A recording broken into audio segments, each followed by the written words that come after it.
I wanna go back to my little grass shack in Kealakekua, Hawaii. I wanna be with all the kanes and wahinis that I knew long ago.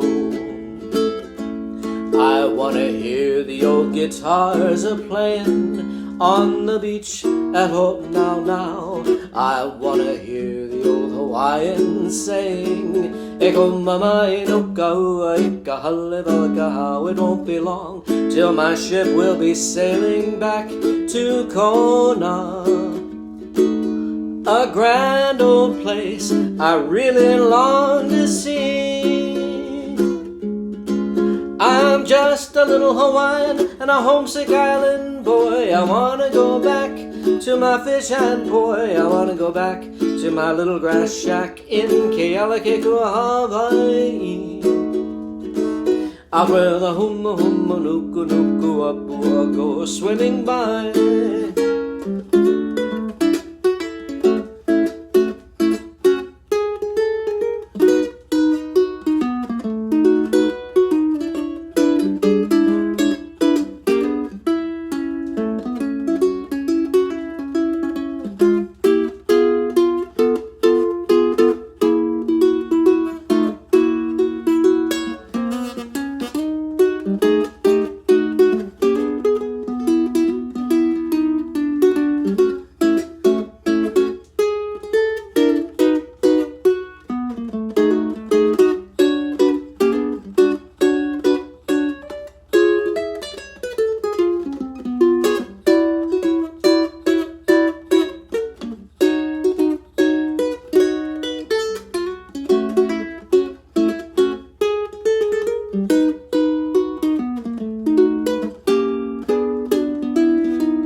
I wanna go back to my little grass shack in Kealakekua, Hawaii.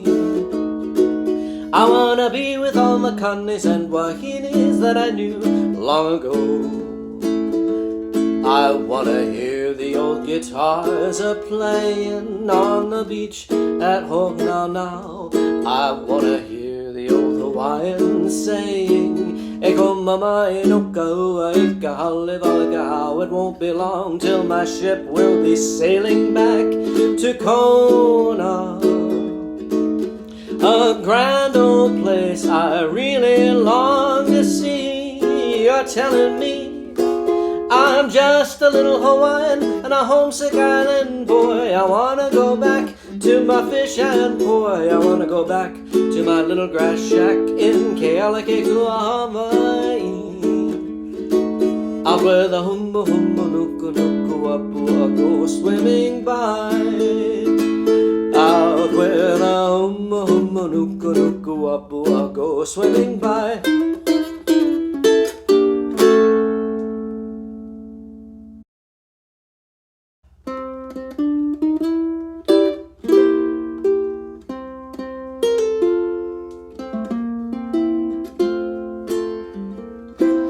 Lovely hula hands, graceful as the birds in motion, gliding like the gulls over the ocean. Lovely hula hands, kolimananie.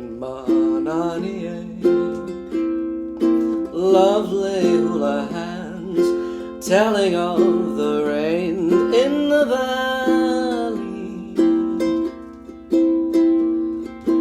and the swirling winds on the pali. Lovely hula hands, kolimananie.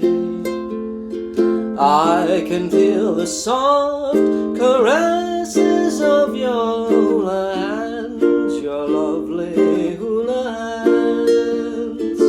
Every little move expresses, so I'll understand all the tender meaning of your hula hands. Fingertips that say aloha. Say to me again, I love you. Lovely hula hands, kolimananie.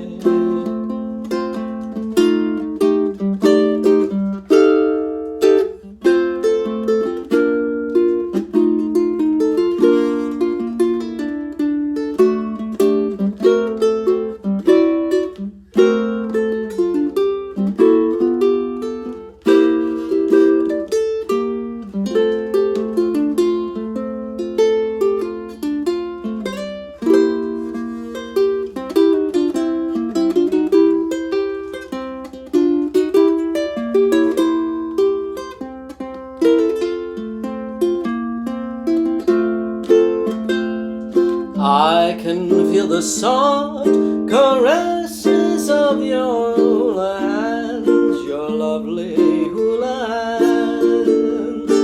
Every little move expresses, so I'll understand all the tender meaning of your hula hands. Fingertips that say aloha. Say to me again, I love you, lovely hula hands, kolima nanie.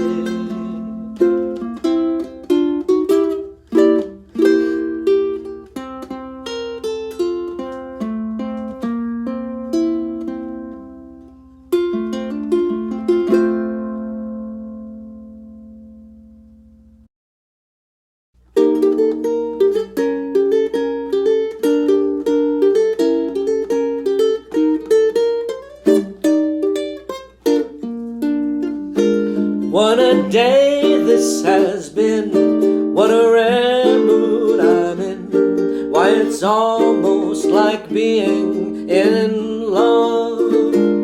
There's a smile on my face for the whole human race. Why, it's almost like being in love.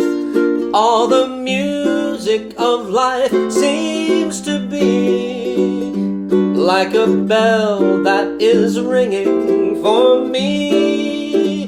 And from the way that I feel when that bell starts to peal, I could swear I was falling, swear I was falling. Why, it's almost like being in love.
All the music of life seems to be just like a bell that is ringing for me.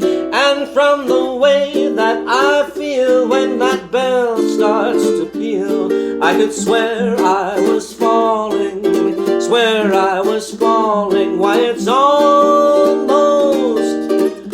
almost like being in love.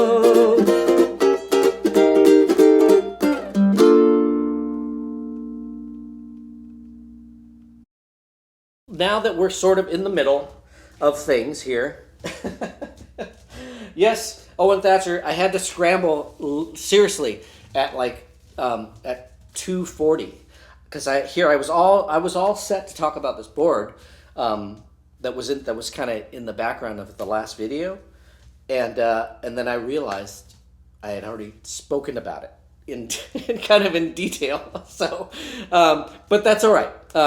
And also I'll edit that and I'll put that on as soon as I can. All right.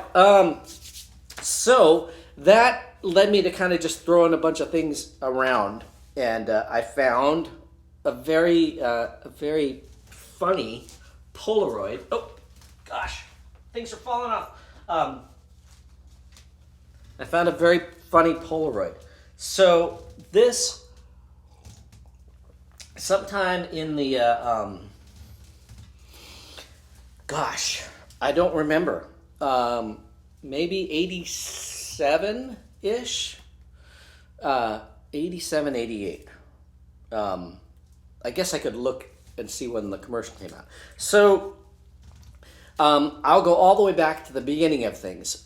We're at Del Mar Skate Ranch one day, and there's this buzz starts to kind of circulate around the park, and I don't know why I'm taking my glasses off. I can't see anything. So now I can see everybody. So yeah, so there's this buzz around the skate park saying, "Hey, they're holding auditions for a commercial today." And on Coronado Island.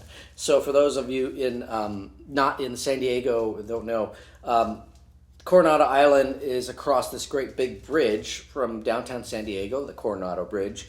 Really spectacular view, by the way. But so at the Hotel del Coronado, very famous landmark, they were holding auditions and for a commercial, just a commercial. I didn't really know what it was. So they're looking for skateboarders, they said. Oh, okay. So we all go down there. So, we're kind of trying to figure out what we're supposed to do, And so we go in there. I'm pretty sure I might not, there's a couple auditions that happened down there. One was for a Mountain Dew commercial. Uh-oh, I'm getting confused. Wow. I actually cannot remember.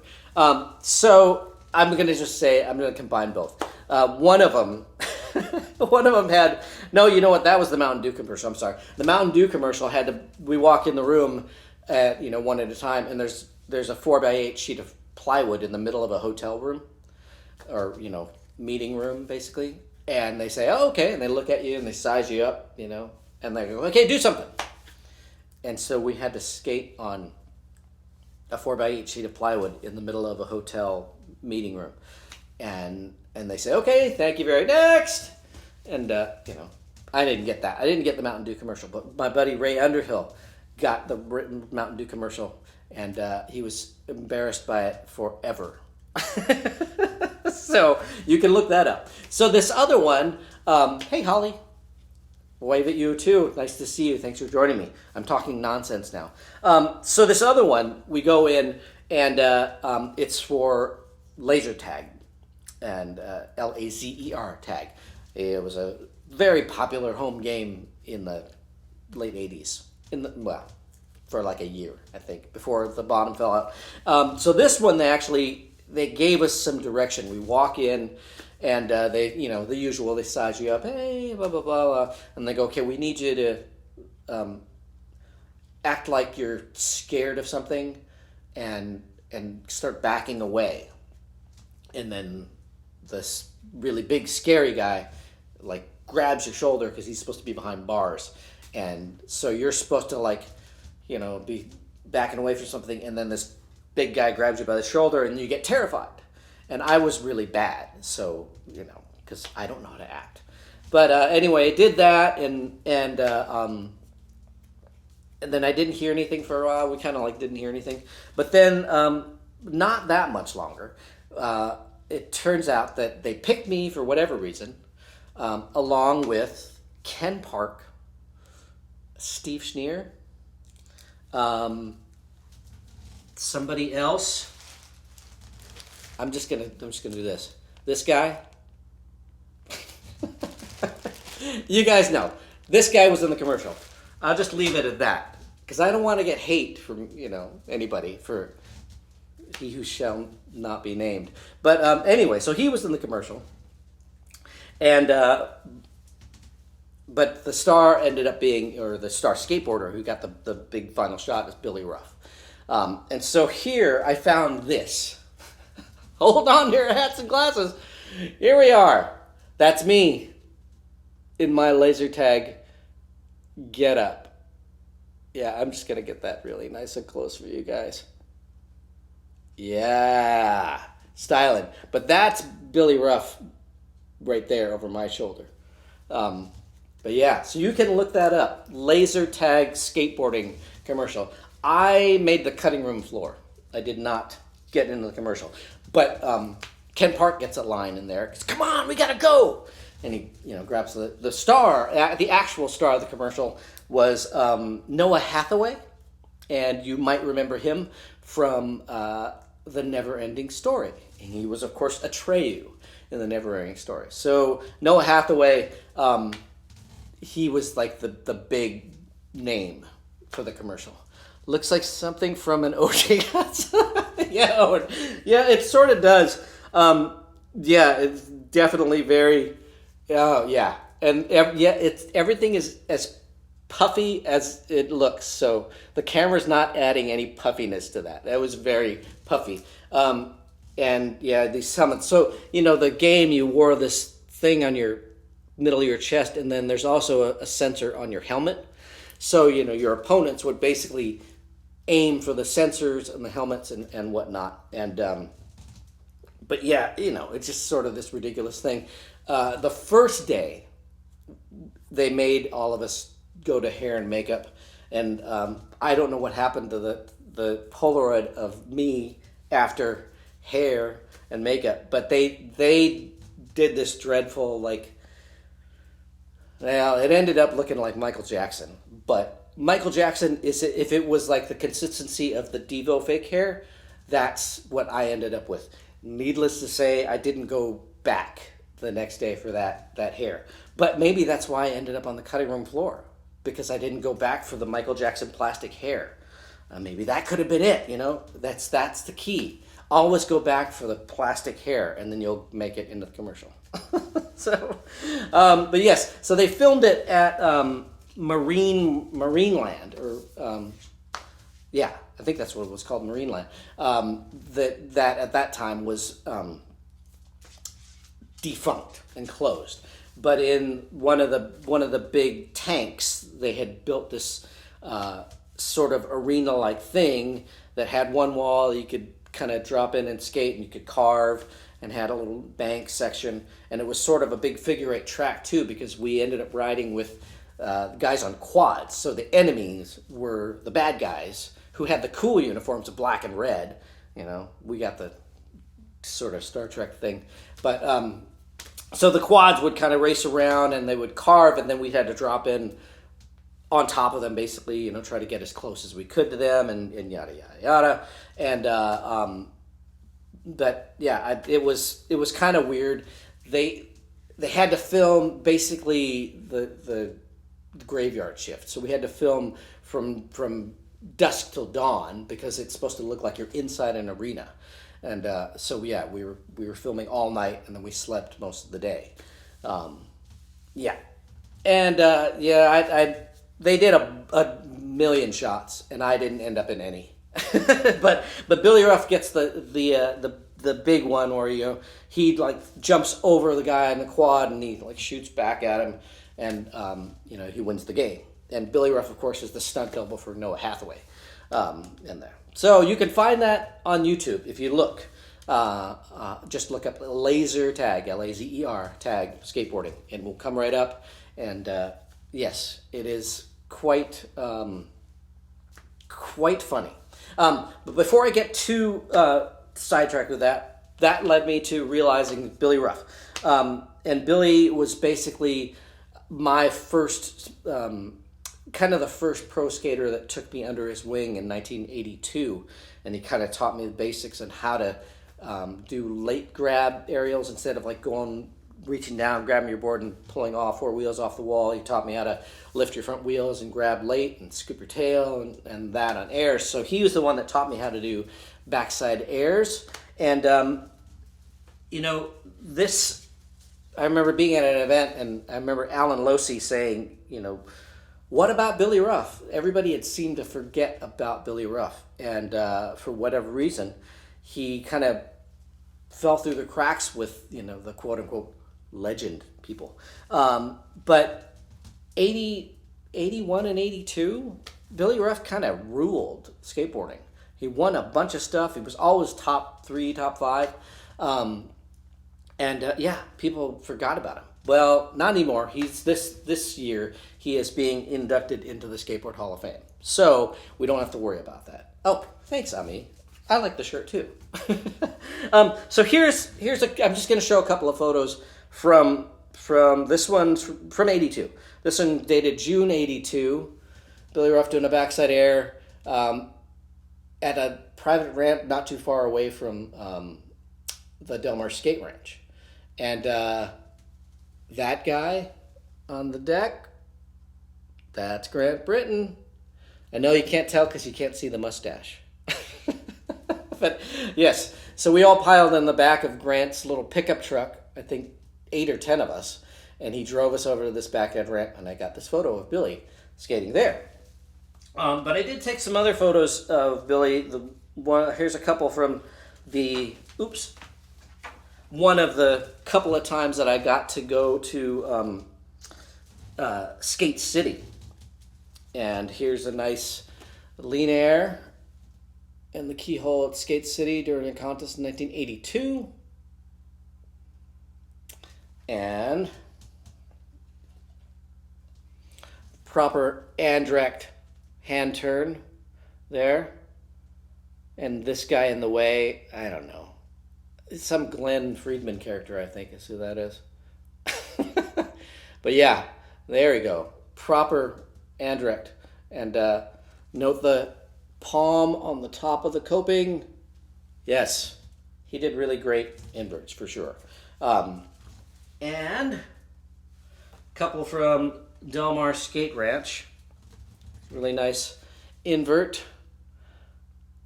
on the big wall, the east wall. And that, this over here is Mr. Per Willinder hanging out watching. So 1982, this is dated September 82. And then Backside Air, also September 82. And I posted a photo on here on Instagram of somebody took of me doing a backside air, and Billy commented something about my trailing arm, my non-grabbing arm being kind of extended for balance. And there you go, his right arm, I know this is backwards, is out to balance the weight of the method air. And I learned that from Billy Ruff. And so really, if you put a photo of me and a photo of Billy doing backside airs, you would notice a lot of similarities, because I pretty much emulated him in that early year 82 for sure. Everything I was doing was based on what I was watching from Billy Ruff. So thank you, Billy, for showing me how it was done in person. Definitely. And then this one from October 82, on really frightening plexiglass ramp. This was taken at a demo in front of the GNS skateboard shop in Oceanside. And I think this was probably my first pro demo that I ever went to. And I was really excited being in my hometown of Oceanside. And yeah, there is no deck on that side of the ramp.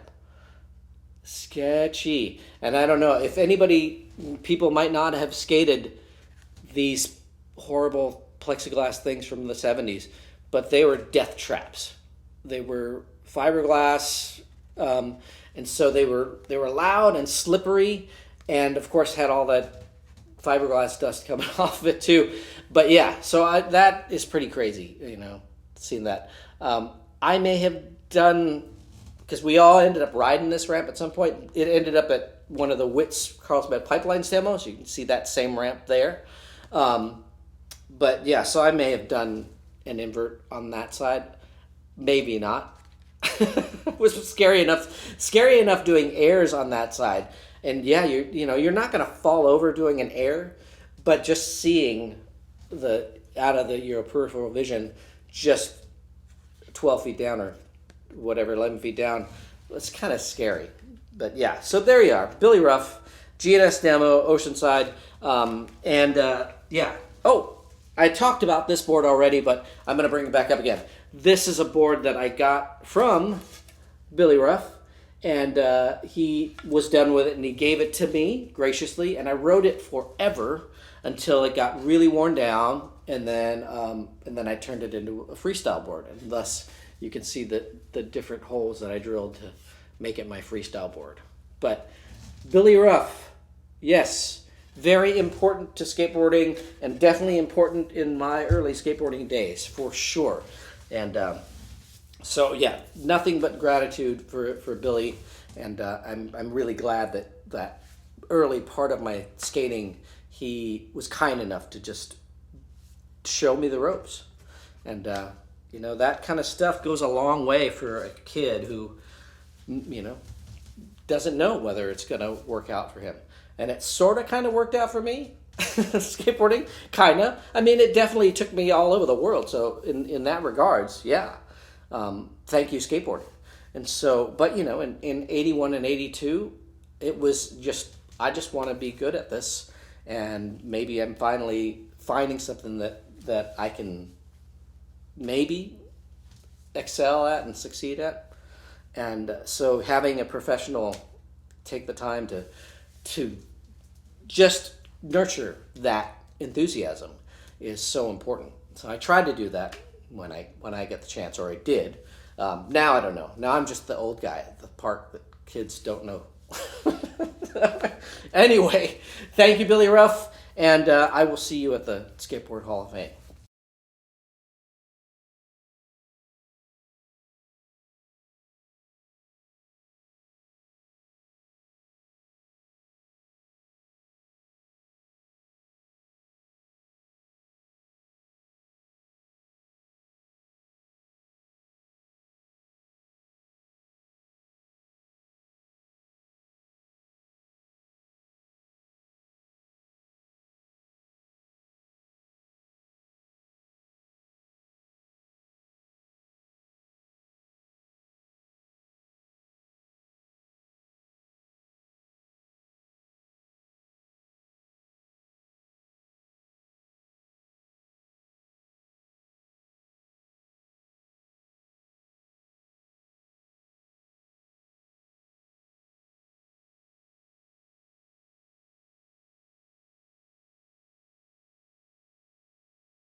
make your world turn angry red. And the next time you can't take it, next thought, murderlation, and hate is all you wanna know. Hate breeders, oh, oh, hate breeders, oh, oh, hate breeders, oh, oh, hate breeders, oh. Murder one and born into your every cell. It's in your blood and you can't shake it, 'cause you were bred to take it. Next thought, annihilation, and they bred that hate right in your bones. Whoa, hate breeders, oh, oh, hate breeders, oh, oh, hate breeders, oh, oh, hate breeders, oh.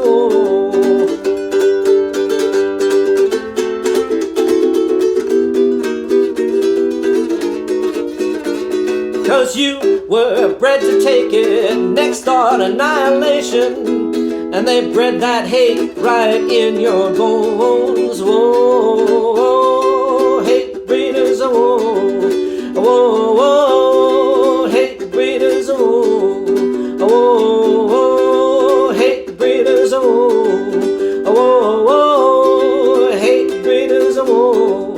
Murder is your mistress and you shall not want.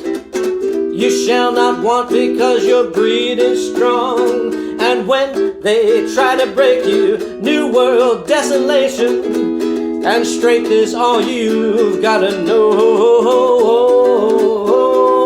Hate breeders, oh, oh, hate breeders, oh, oh.